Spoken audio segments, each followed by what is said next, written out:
Good morning. Welcome, everybody. Welcome to everyone on the Zoom call. I can see a lot of your faces. This is a special day. This time of the year is a time for us to remember the people who have gone before us, the people who have fought for us, the people who have given their lives for us, for this country.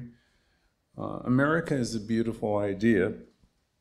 It's a democracy that they used to say to me when I have several degrees, but one of them was in political science, and this idea of democracy is something the framers thought that we would always have to be working on to perfect. Freedom isn't free. A lot of people have done a lot of things to, provide the framework so this society could be here and to go on. As I was thinking about this holiday, I thought, gee, this country is in such a place right now where, there doesn't seem like, especially with the youth, to be a lot of what we'll call patriotism, and rightfully so. There's a lot of things wrong with America, but the thing is, it always was an idea, and it was always an idea that was something that we would be working on. It's kind of like, we know that we're individualizations of God, but we don't always act like individualizations of God. We are a work in progress. This country is a work in progress. And if you're involved in a teaching like this, you have to love yourself even when you're not showing up as perfect. And that takes some work.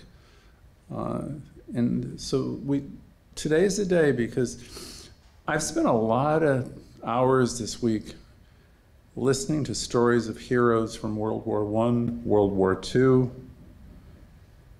the Vietnam War, the Korean War, which preceded it. I'm trying to remember my wars. And there's 3 or 4 since. And then we had a time of COVID where we had a lot of heroes, first responders who, they were out there doing everything, getting sick themselves. And why do people do all those things? It can't just be for money. So we want to honor all of them. I know my father was in the service. I'm going to talk a little bit about him today. He communicated with my grandmother through a map, because on one side of the map, it's the United States of America. On the other side of the map, if you put a pin through it, it can show you exactly where he was near Hawaii, Hawaiian Islands, where the Japanese bombed Pearl Harbor. So that was his way of letting my grandmother knew where he was during that time. I'm sure all of your families or your grandparents have stories of people, or it could be your parents, most likely your grandparents, or it could be something, it could be something that's happened in your lifetime. We'll go back to 2001 with the World Trade Center, where terrorists, sent all these planes into the Pentagon, into the World Trade Center, and I believe it in Pennsylvania, and trying to remember all the places. But there's thousands upon thousands of people who have stood up and done whatever they can, men and women, to protect our freedoms. And we want to remember these folks. So let's go on with it. Today's talk, we had many names for it. We chose Memorial Moments. It's a time for you to remember the people in your own family, and just the people in general who have done, sacrificed their lives, so we could maintain our way of life, our freedom.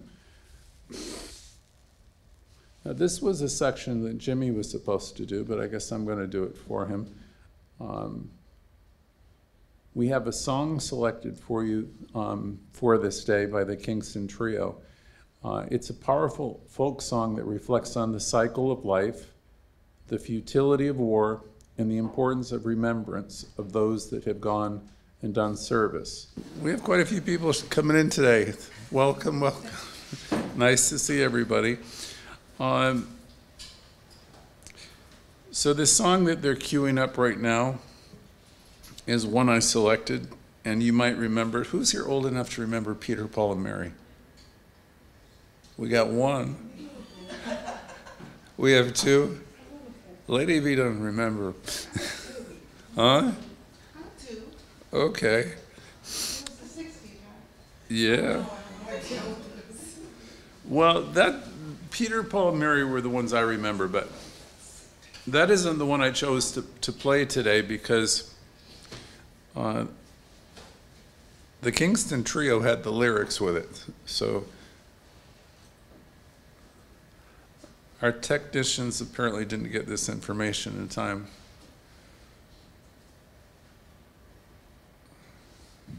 Well, I'll tell you about it first of all while they're queuing it up. It's a powerful song that reflects on the cycle of life, the futility of war, as I said before, and the importance of remembering, the people who have, this could be everybody, our parents, the people who have come before, who've done service. In the body of my talk, because we're waiting for the song, I remember my grandmother telling me they were rationing food.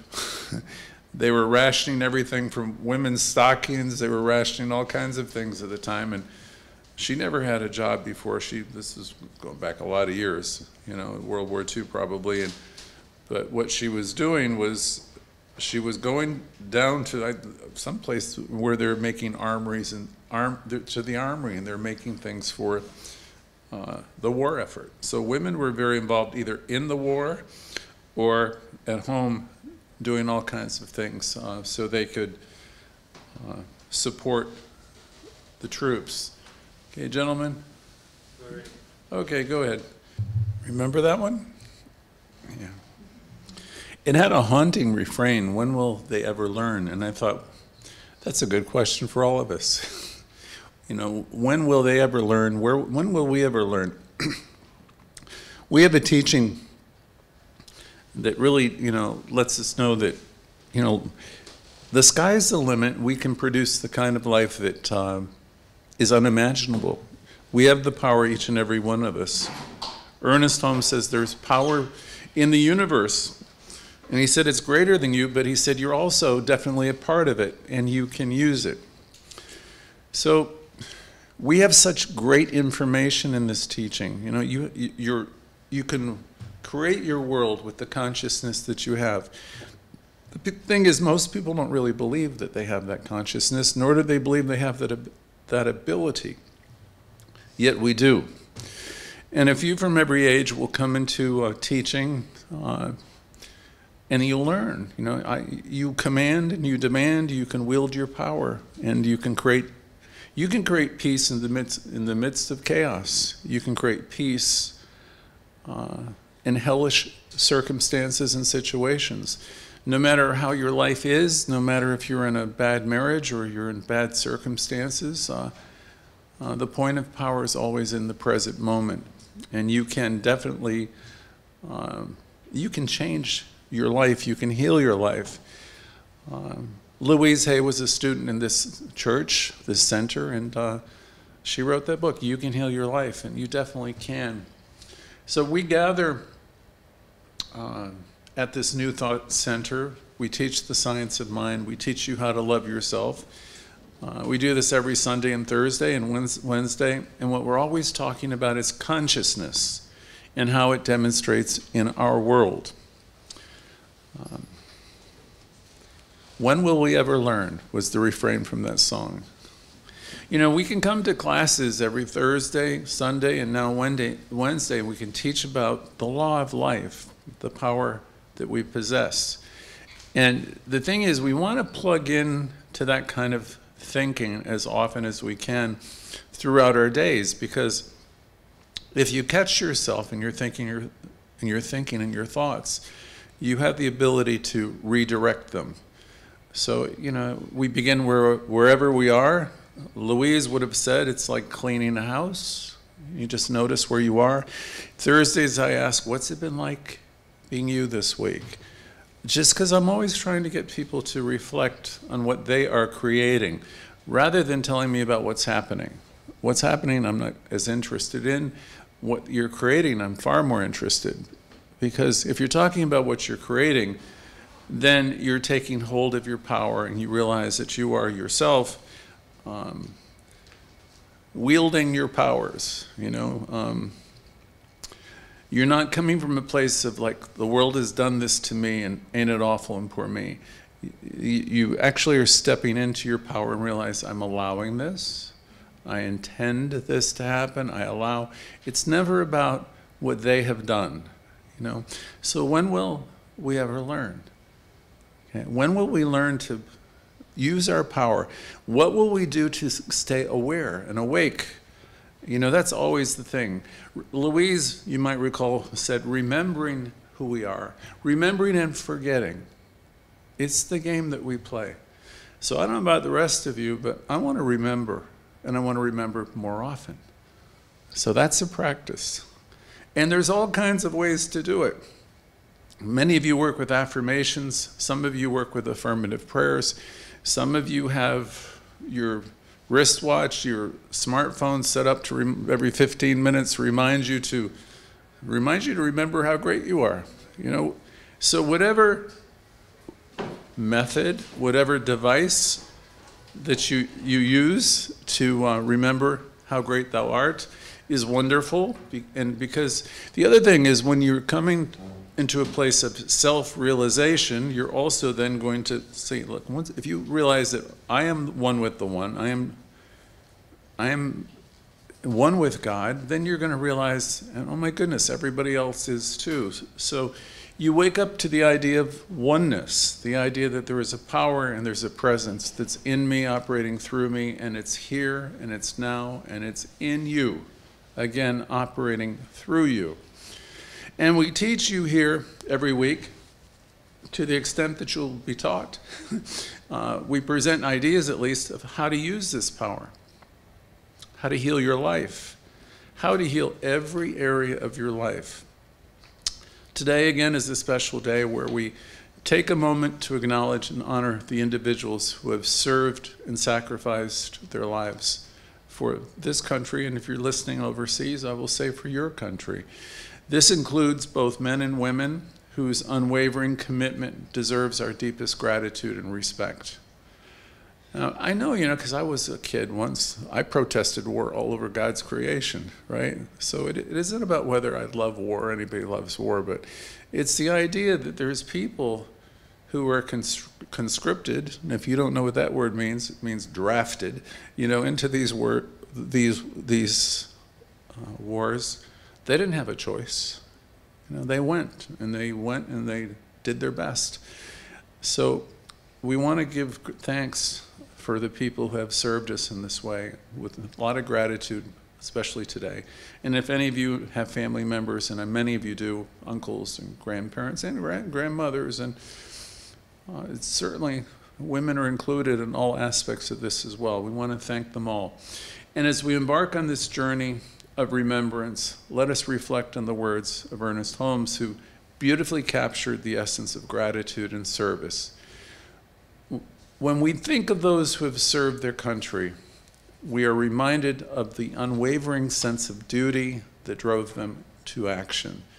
They embody the profound understanding that the needs of the many outweigh the needs of the few. Their sacrifice serves as a testament to the power of selflessness. Now, I was watching Memorial Days for 2 Memorial Day things all week and read story after story. And some of them are gut-wrenching and bring everybody to tears, and we could do this all afternoon, of men and women who directly went into harm's way to save others. And as I get up there in years now myself, it occurs to me, most people in the United States, the younger people in particular, have not experienced the draft or going to war. As I mentioned before, I know my father was in World War II in and around Hawaii at the time of Pearl Harbor, where it was bombed. Just pretty much wiped out everything around. I've seen the site where the Arizona and those, you know, the whole, I forget what you call it. You know, all of our boats, our, what do you want to call those? All of our fleet was like sitting ducks. And I'm sure some of your fathers, mothers, grandparents were in the armed forces. And as I said before, this wasn't an option for anybody up till 1972. 1972 was a magic year for me, because if I were exactly 1 year, if I was born 1 year earlier, I would have been eligible for something called a lottery. And anybody remember the lottery? Probably not. Well, it wasn't a good thing, I can tell you that, because if I were born 1 year earlier, and I'm not going to mention the year necessarily, but they'd give you a number. So I'm born March 8th, and I would have a number. You know, they pick it out of it. You know, it's not like the lotto. My friend Steve got the number 13. He was 1 year older than me. That means he's, you know, they're going to call numbers. Number 1 goes first, number 2. And then, you know, he had number 13. He didn't feel very lucky, right? The rest of us were planning to go to Canada or any other darn place we could go. You know, and of course there were some people enlisting, and many of us, you know. And it was a time where, my God, we were all like kids, you know, you're 17, 18 years old, and, you know, and it was a time where there was a lot of casualties in that war. And the country was, you know, waking up and starting to scream and, you know, protest. A year later or two, I found myself sitting on my cross-legged, and I'm listening. Jane Fonda's right 20 feet in front of me, and all kinds of people there protesting the war. Because people were drafted into the service. Many young men were, again, conscripted into the military. That ended in 72, 73. Before that, there was the Korean War. The United States was trying to protect South Korea. That was a war against communism, where Russia was the north and we were in the south. The United States lost. The draft continued throughout the 1950s and the 60s, right through the time of the Vietnam War, leading to the widespread anti-war sentiments. You could go to YouTube and listen to all these wonderful old songs of protest and these folk singers. As I said, when I was approaching 18 and this lottery was floating around, a lot of my people I knew were debating whether to go to Canada or to go serve the country. The guys ages from 18 to 26 all got a number. And there was a song, Next Stop Vietnam, as soon as you got this number. And so I know many people do not like that war. Many people don't like any war. But the thing is, I always remember admiring my friends who were a year older than me who went and served their country. I say this because we often forget the sacrifices that they made. It's really easy to forget because we get busy in our life. I remember a few of them that never came back, though. You know, fortunately, they weren't people really close to me, but I knew who they were in our community. And, you know, so the protest songs, I was more part of the protest in those years. When will we ever learn, is what the song asks. And if I read Flanders Field, which is a very popular poem, the essence of that poem for all the people who are, you see a picture of Flanders Field, I don't know if the guys can pull it up or not, but the cry of the poem is really saying, please take up our don't let us die in vain. We fought for freedom. You know, don't give up on it. You know, we've sacrificed our lives for it. So So the draft ended January 27th in 1973. Lucky for me, because I would have had a number if it didn't, with the Paris Peace Accords. So I wanted to say, the country has been involved in several wars since then, notably the Gulf War,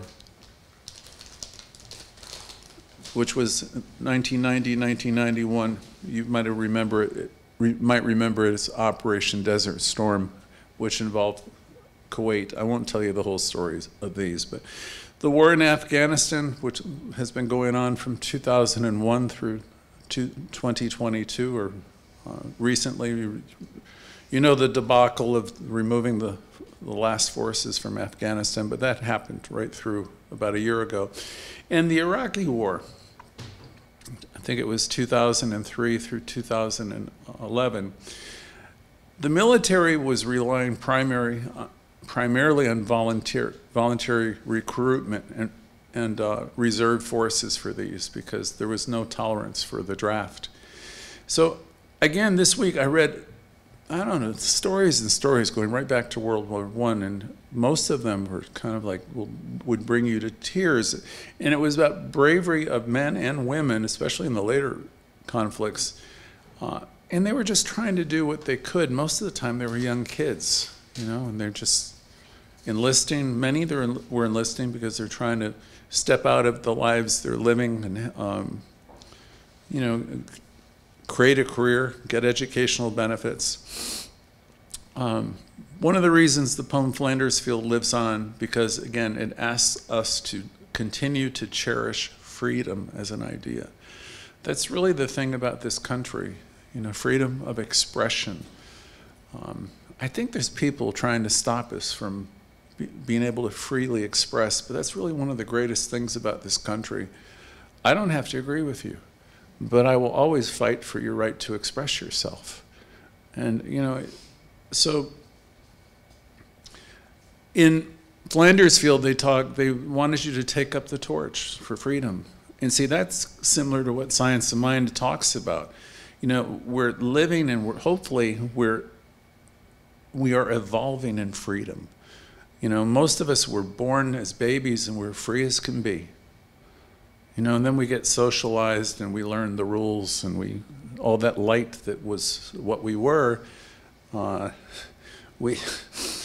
remember someone teaching me many years ago, the lights go out. That's probably during the years 3 through 10, where we're being socialized in such a way that we're forgetting that we're magical, that we have this, we come in with this great wonder of life. So from Flanders Field once more, the plea of that poem, which you may read, I don't know if I have it, I read it several times this week. When will we ever learn? It's from the song. And in Flanders Field, the plea is for us to continue the quest for freedom. The question comes up again, when will we ever learn? Well, I thought to myself, when will I ever learn? You know, have you been in situations in your life where you wind up in them again and again and again? You know, are you one of these people that, you know, there's a story in recovery, who walk down the street, turn the corner and fall into the hole in the sidewalk? And you've heard the story and you do it again. And the next day you walk down the street, you turn around, guess what you do? You fall on the sidewalk again.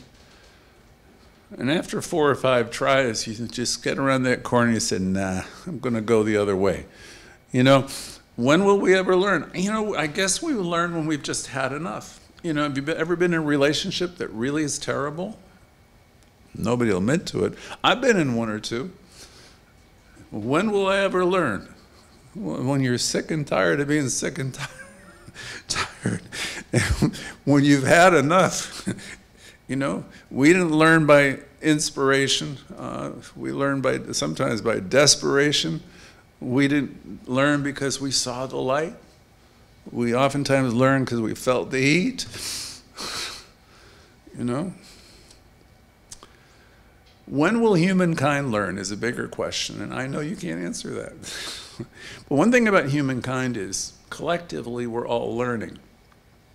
And as we learn to love ourselves and lift ourselves up to be that person, you're lifting up the whole harbor in some way. You don't really know that you are, because you're becoming a light in the world.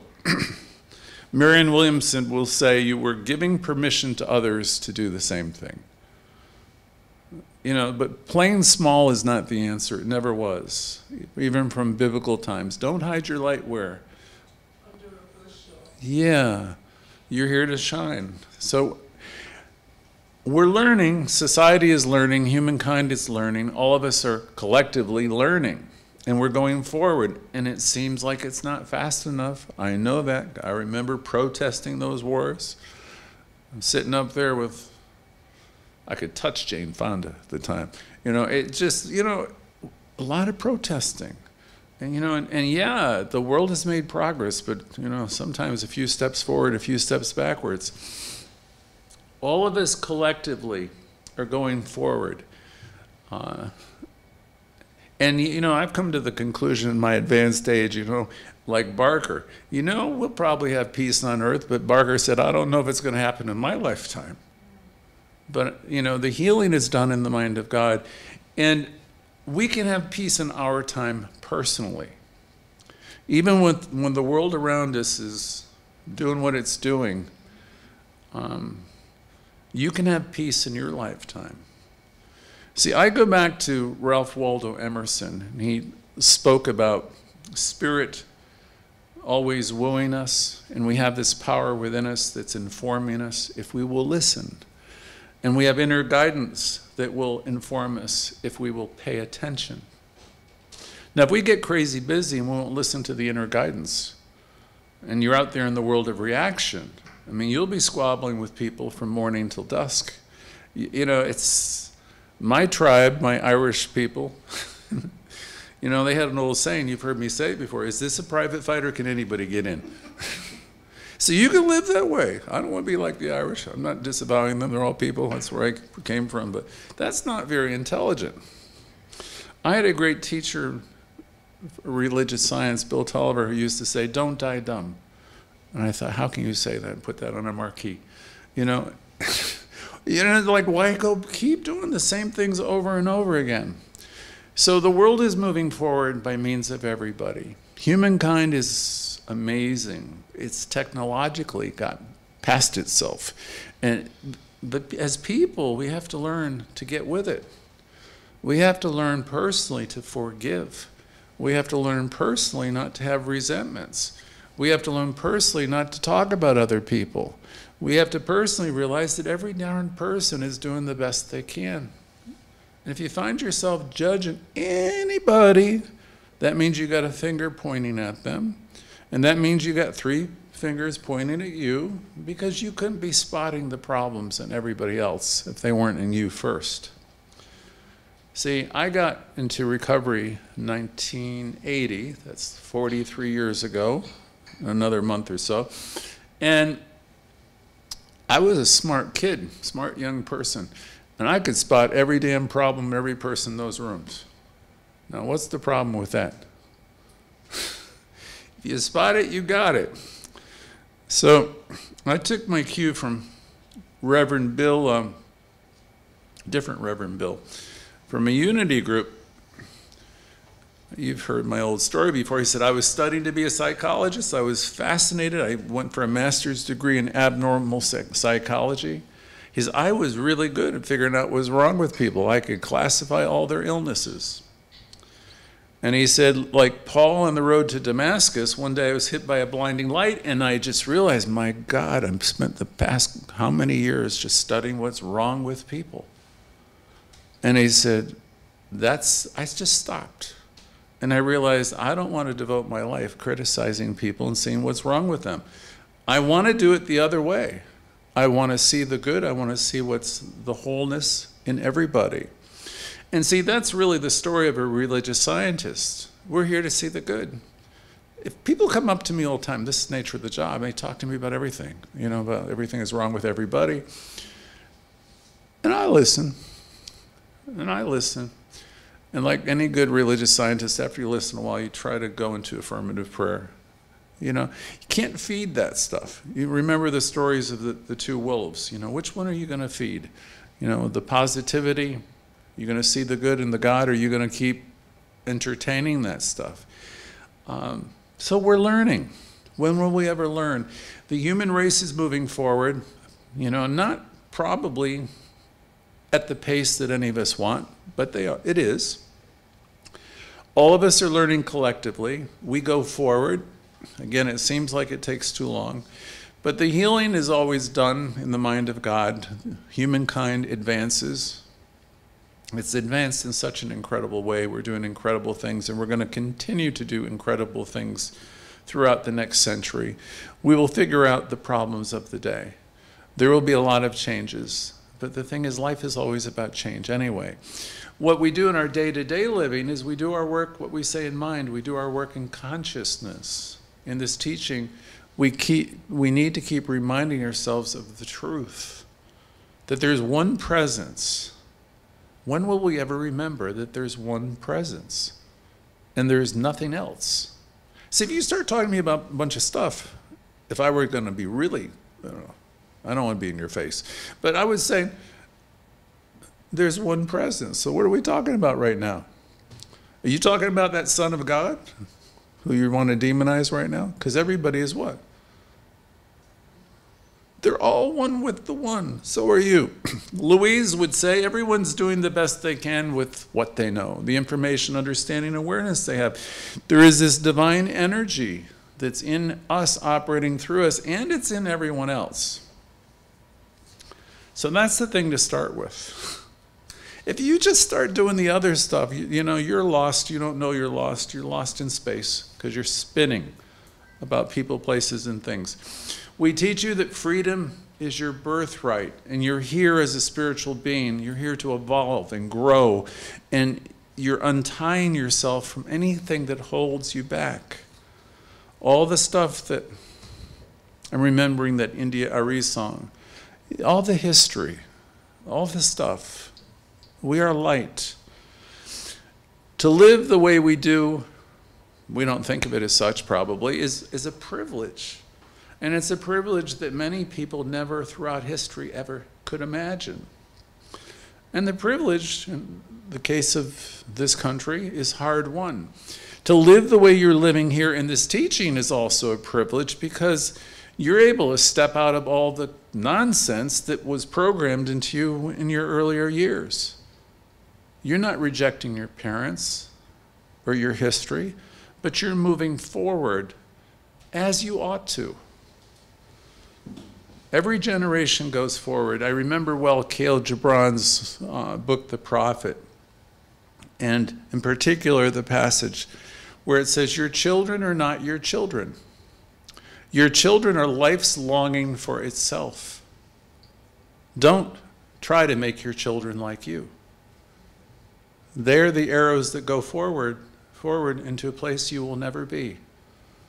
So your job is to be, he talks about, they're the arrows. You are the bow, and you provide the stability, you know, and the love so they can go forward far and fast. So we have a privilege in this teaching of Emerson. Emerson knew everything we teach, and he was living 100 years ago. And they say, you know, few from every age will understand what this teaching is really all about. We're not just the law of attraction, though the law of cause and effect is definitely a part of what we teach. We teach you, you have the power. We're not just sitting on waiting things to happen. You have the power to create because you are a co-creator. The power of the universe resides within you. Many of you have already overcome a lot in your life. In fact, I would say everyone has. You might not think you've succeeded, but you've learned a lot. You might say, but Greg, I've been through hell. I've had 3 husbands, 3, you know, so, okay, that's good. You're learning a lot. That's 3. I remember a sponsor I had in AA, her name was Winnie. You know, she wasn't ever lamenting over her failed relationships. She says, I learned a lot. And she says, the one thing I've learned, she says, there's no shortage of them. I said, what are you talking about? She said, there's no shortage of men out there. So she lived in an abundant world with husbands, and she was financially prosperous, and nothing was going to get her down. So I watched her and studied her. I thought, oh my gosh, she's got a prosperous mentality. See, years ago, they would have said something else about that woman. But the thing is, she just always had such a positive way about her. And she went from good to good. She wouldn't see it any other way. So the privilege we have to have our freedom has been hard won. And then again, I know all of you, I don't know all of you well, I know some of you pretty well, but I do know everyone's overcome a lot. There's been people in our own families and who've been in the armed services, and others, you know, it could be the police, it could be National Guard, it could be, you know, all kinds of different places where people have contributed. And for all of them today, we give thanks. The thing that rocked my boat, and everybody in this audience probably, was the attack on 9/11, 2001. From my father's generation, it was Pearl Harbor. Pearl Harbor is the day that America really woke up, because we kind of like thought, we're over here in America, and we don't have to be involved in all that stuff over there. We'll send you money, we'll send you stuff, but you know, please keep that stuff over there. It was said at the time, once they bombed the hell out of Pearl Harbor in December of that year, we fear that we have just awoken the sleeping giant. And see, that's when America really realized, you know, we're not going to have what we have if we have people, you know, bombing the hell out of us.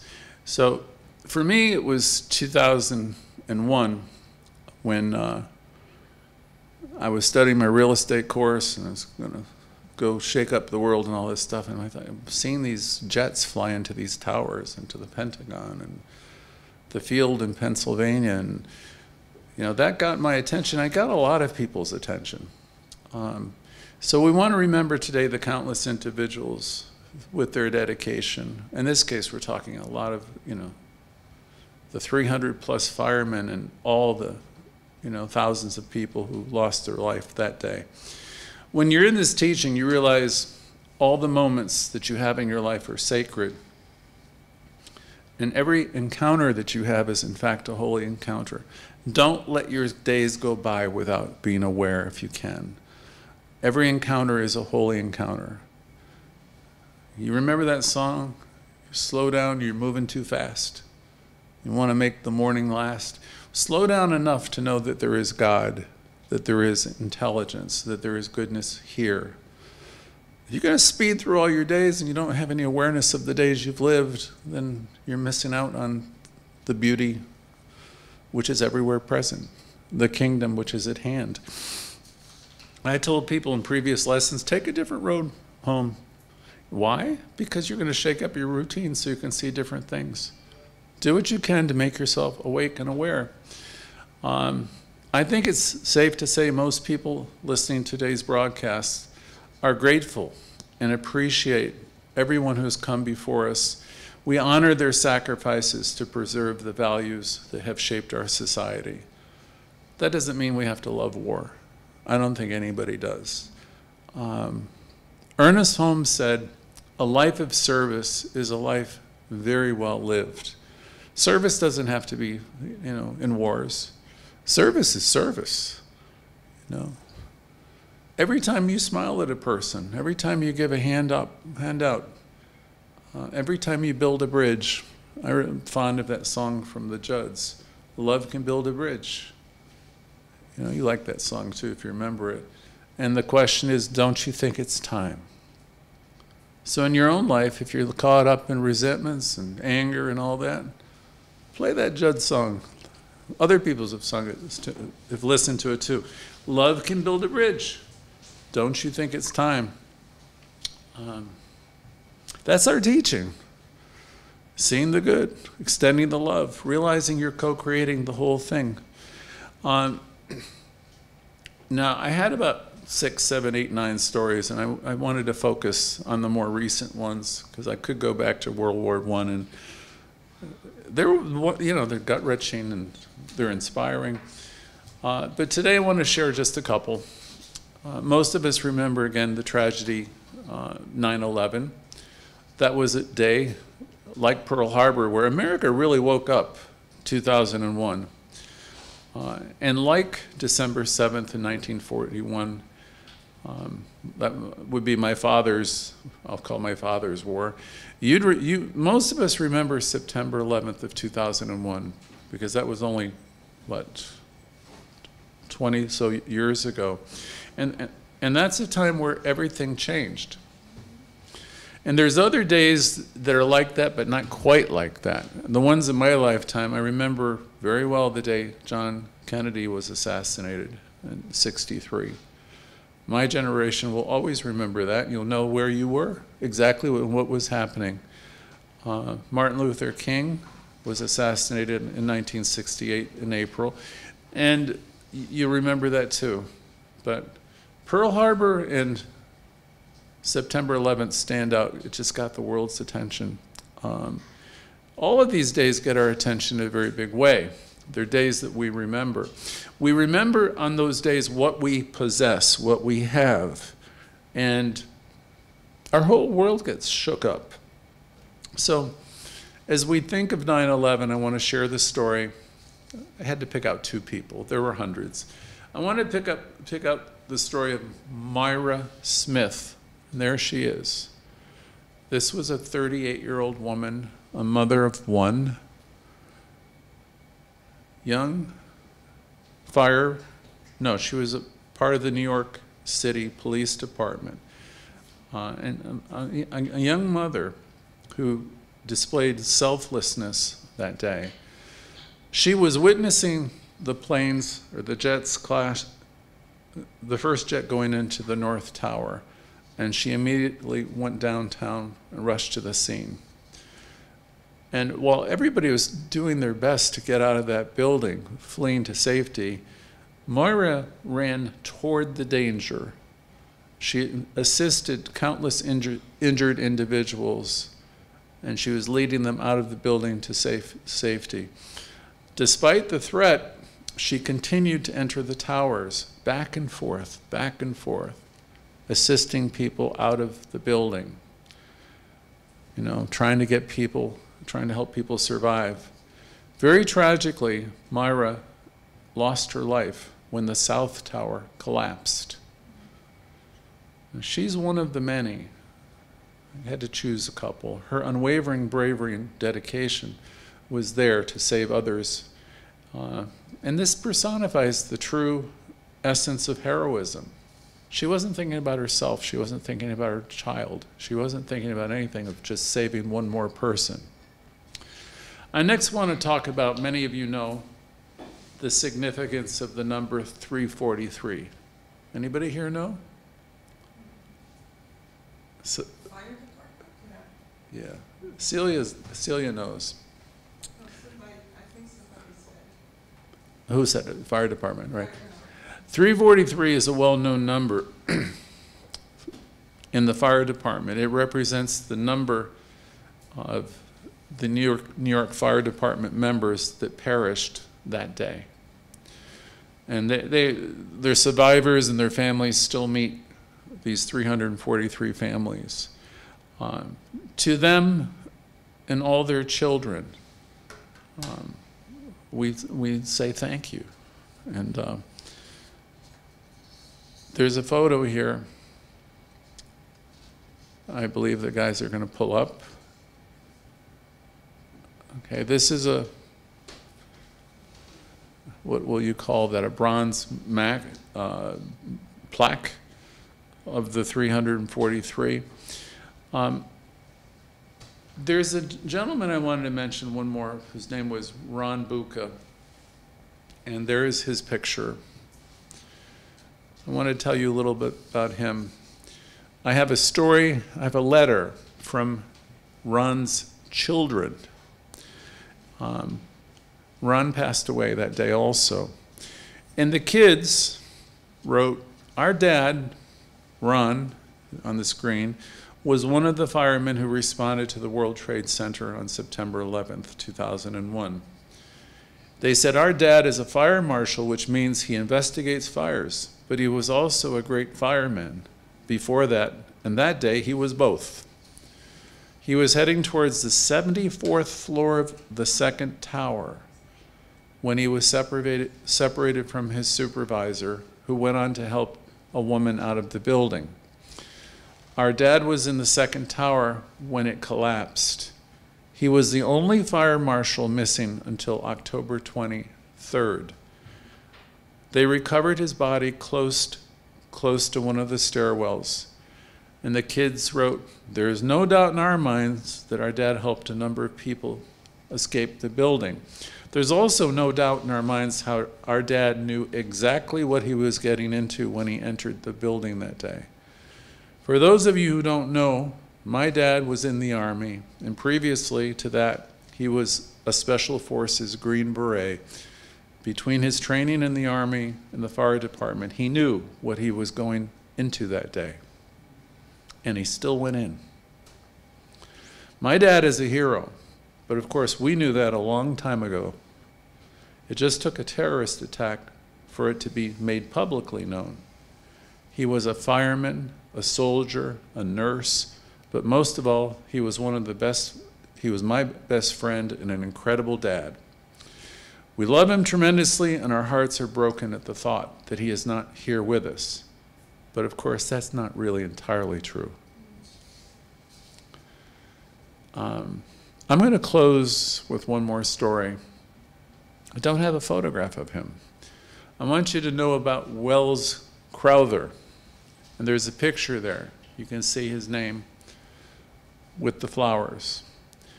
On the site of the World Trade Center, a little bit later, Barack Obama, anybody knows who he is? No. Barack, our president, was standing at the footprint of what was the World Trade Center. And he said, these are Barack Obama's words, "On September 11th, 2001, the worst terrorist attack in history of America took place. The president chose to speak that day about just one person, Wells Crowther." They can put that picture up again. He singled out a young man, Wells Crowther, who helped save people he didn't know in the South Tower of the World Trade Center before the collapse. Mr. Obama recounted the scene on the 78th floor sky lobby and said, "As the fires burned and smoke filled the air in darkness and complete chaos, a loud voice rose above all the others, leading people toward the stairs and then down 17 flights to safety. There was a victim who was too weak to make the descent. So Wells lifted her up and put her across his back and brought her down. When the young man reached a low enough floor with clear air, he urged the group to continue down. Then he left them, and he turned around and he climbed those long flights back up to that floor, looking for others he could rescue, and he rescued more. For months, our president said, this man's identity remained a complete mystery, but everybody was talking about him. They didn't know who he was. And the common thread from all the people who spoke about this guy who saved so many people, that he guided them out and carried some, they didn't know his name, the president told the assembly at that day. He said they didn't know where he came from, but they all knew their lives had been saved by the man in the red bandana. There should be a picture. Red bandana. The words echoed across the hall in that graffiti-covered steel beam, which was part of the remnants of the building. Were all congratulatory and giving thanks to Wells. By the time he was recovered at Ground Zero in March 2002, 6 months after the towers collapsed, the truth was beginning to emerge. And so too would be the story of his finest moments, his selfless, fatal choice on that September morning. Wells Crowther was the man in the red bandana. All of those who have come here, Mr. Obama said, will have a chance to know the sacrifice of a young man. The president said toward the end of his speech, he went up and down so others could come down. He's a person who gave his life so others might live. So those are my three stories. It doesn't matter what war it was. There's always been men and women who have, they've just gone in there and lended a hand. And they're not thinking about themselves, they're thinking about others. And so this is a day for us to remember and to give thanks. I was going to do a piece about the poppies and what they meant. In Flanders Field, the poem serves as a poignant reminder of the human cost of war and the responsibility for all of us to remember and honor those who made this ultimate sacrifice. Today's a day of remembrance. And what Flanders Field asks us to do is to carry on the quest for freedom. It's probably the most important thing we have in America. It's freedom of expression. I don't know what people think anymore, but when I studied political science when I was younger, I was taught that I don't have to agree with everybody, I don't have to agree with anyone, but I really want to fight for your right to say what you need to say. And I personally hope the country gets to a point, again, where we can listen to each other. We don't have to agree with each other. That's a cherished freedom, and it's a freedom that people have fought long and hard for. It's one of the things that make the country great. So let's give thanks. Just a statement from Ernest Holmes, which is probably appropriate for today. Ernest Holmes spoke about the power we have. And while you might not be able to change the world, you might not like what's going on in the world, you might not like the politics, the political system, you might not like a lot of things, but you have power in you to change your life and to make your world a better place. And as you do, as I said before, you'll be lifting yourself up and everyone else as well. Dr. Holmes said, the Spirit of the living God is within us, each and every one of us. So let's today rejoice that we can prove this to be true. And the thing is, he said it on purpose. Let's rejoice that we can prove it to be true. So let's act as if, let's practice the teaching. Let's know that we're supplied and supported and prove it to ourselves. Holmes said, the divine spark within me is the God in me. And that spark and that divinity is in every single one of us all the time. Our focus is always on cultivating inner awareness, inner peace, and harmony. The peace of God, as I say often, is my one goal, my purpose, my function in my life. Truly, you don't have time for the rest of the stuff. You think you do, but you don't. You know, it's later than any of us know, and so let's start celebrating life and our freedom. So how do you do that? Well, we start by slowing it down. Practice some meditation. Begin doing some affirmative prayer. Begin proclaiming and exclaiming what is true. Things that are true are wholeness and health and life and beauty and love. Don't go in the other direction if you can. And when you go in the other direction, take yourself back. Mindfulness and forgiveness will help you establish inner peace and create a more peaceful world.